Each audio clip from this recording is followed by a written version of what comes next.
In 1887, a wedding photograph was taken in Boston.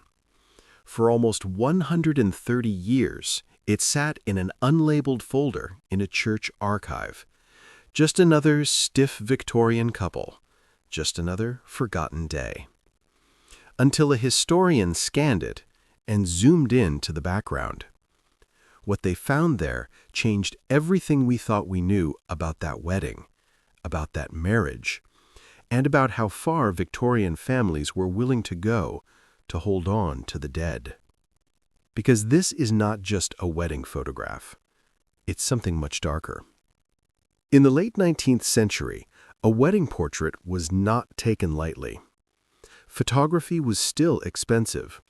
Studios charged by the plate, by the hour, sometimes by the head.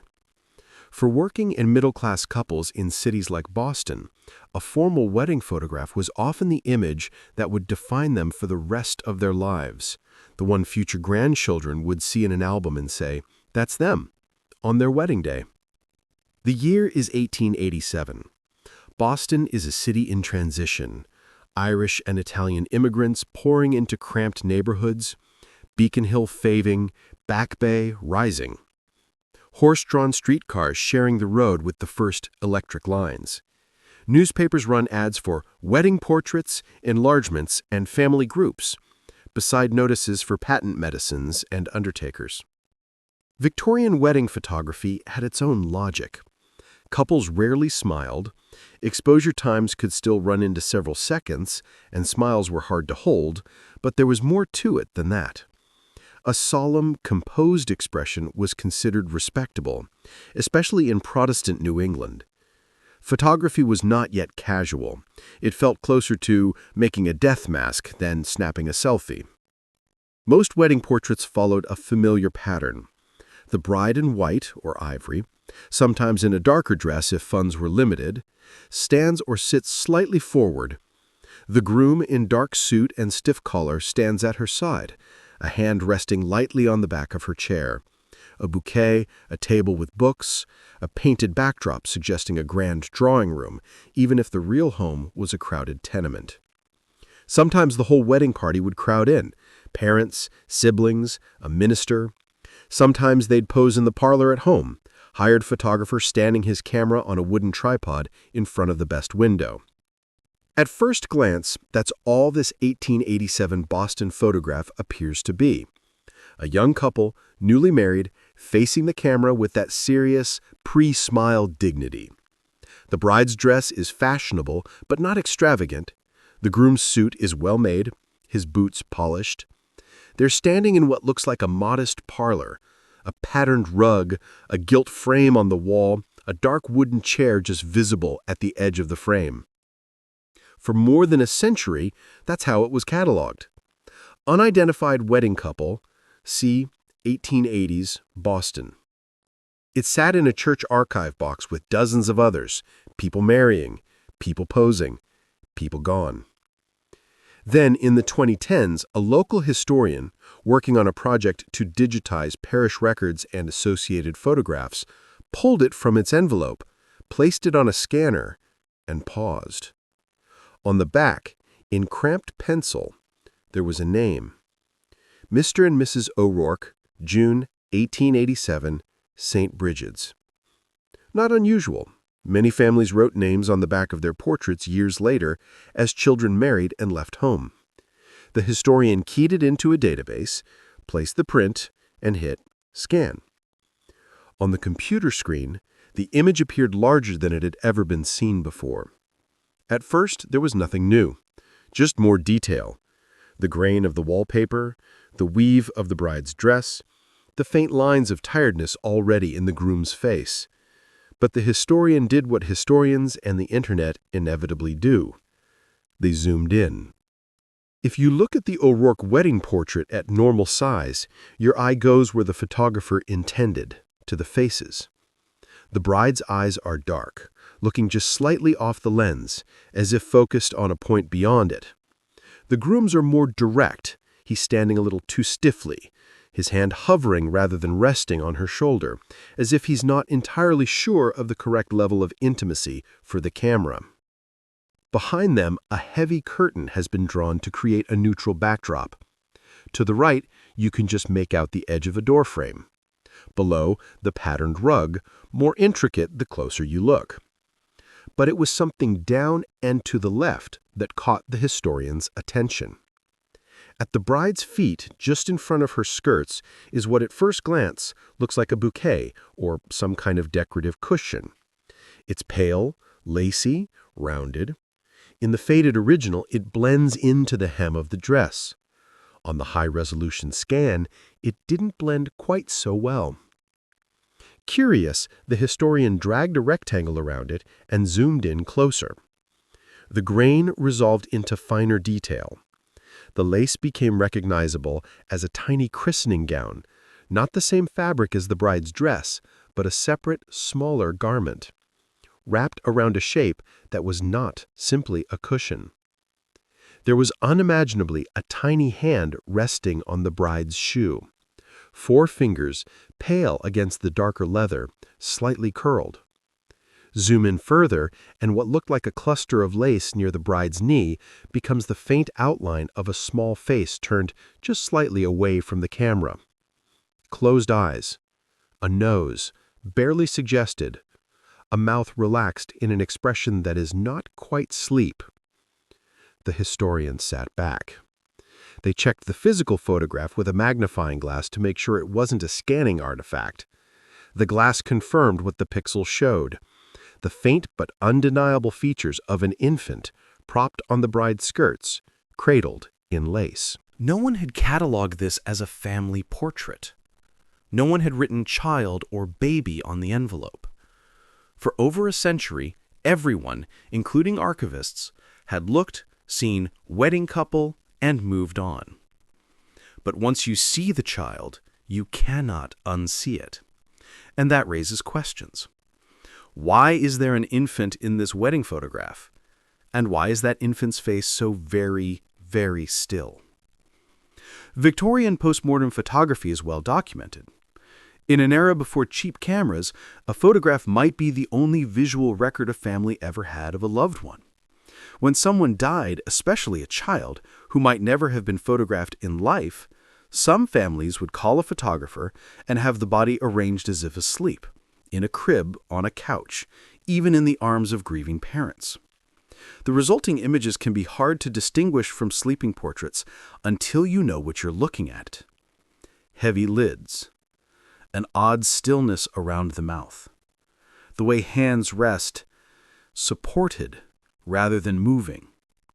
What the historian saw at the bottom of the O'Rourke wedding photograph looked uncomfortably familiar.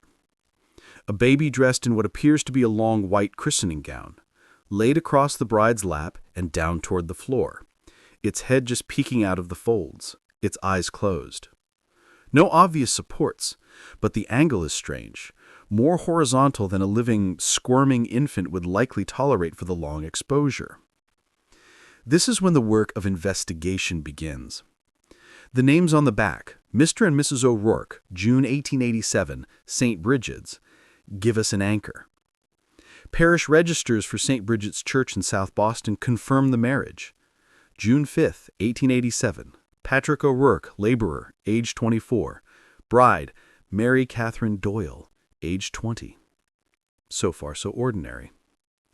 Turn a few pages forward in the same register, or more precisely, in the associated baptism and burial registers, and the story gets darker. On June 1st, just days before the wedding, there is a baptism entry. Bridget Mary O'Rourke, daughter of Patrick O'Rourke and Mary Doyle. Born May 29th. Baptized in extremis, in danger of death. The address matches the groom's tenement. On June 2nd, in the burial register, Bridget Mary O'Rourke, infant, age 4 days. Cause, debility of birth. The priest's name is the same as the one who will sign their marriage entry 3 days later. The couple's first child was born, baptized on her deathbed, and buried in the same week they were married. Now the photograph looks different. We are no longer looking at a simple wedding portrait. We are looking at a day that carried at least 3 ceremonies. a funeral just passed, a wedding just begun, and quite possibly a post-mortem photography in between. The historian digs further. Civil death records confirm Bridget's passing on June 2nd, her burial in a Catholic section of a local cemetery.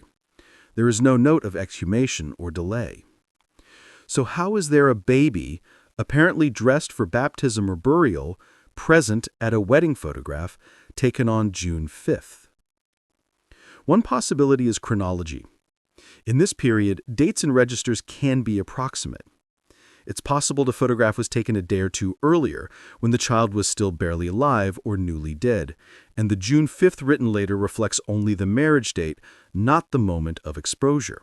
Another possibility is more unsettling, that the family, desperate to commemorate their daughter, brought her tiny body to the photographer on the same day as, or even just after, the wedding. The historian finds a clue in a different place entirely.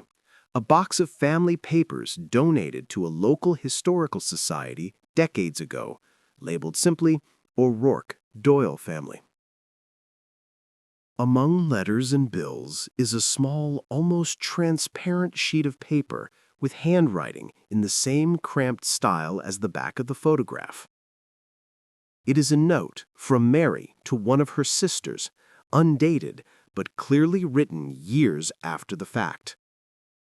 In it, she describes her wedding, and in one line that would mean nothing without the photograph, she writes, "Little Bridget was with us that day, in her white, though only we three and Father Nolan knew it. I could not bear to stand without her." We three, Mary, Patrick, and the priest, and she implies the photographer. This simple sentence, combined with the visual evidence, reframes the entire image. The secret that sat in plain sight for 130 years is this. The 1887 O'Rourke wedding photograph is also a post-mortem portrait of their dead infant daughter. They chose to pose, as so many couples did, to mark the start of their married life.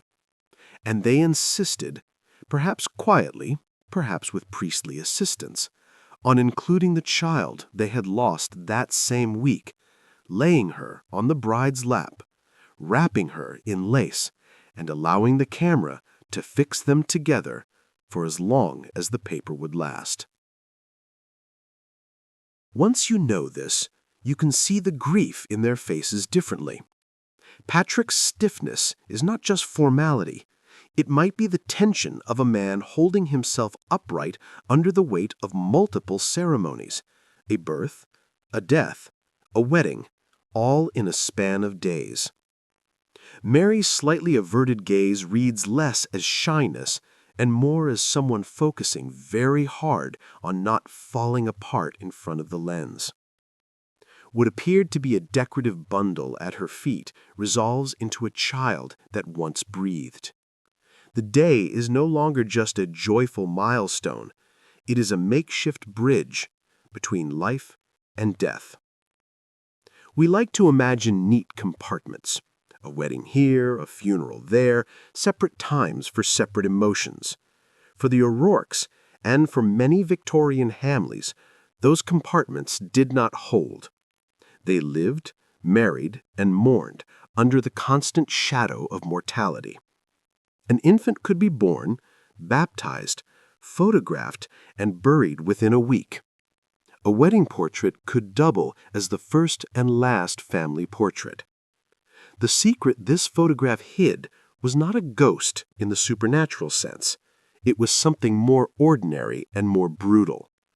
The presence of a dead child in what we thought was a living celebration.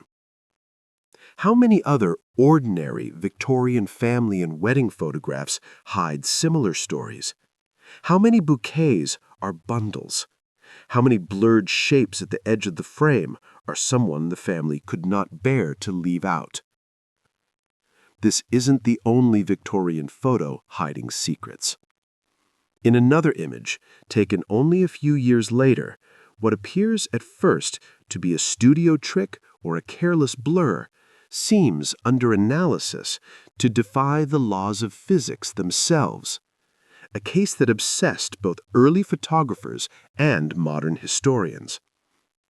Next time, I'll show you that photograph and the mystery still clinging to it.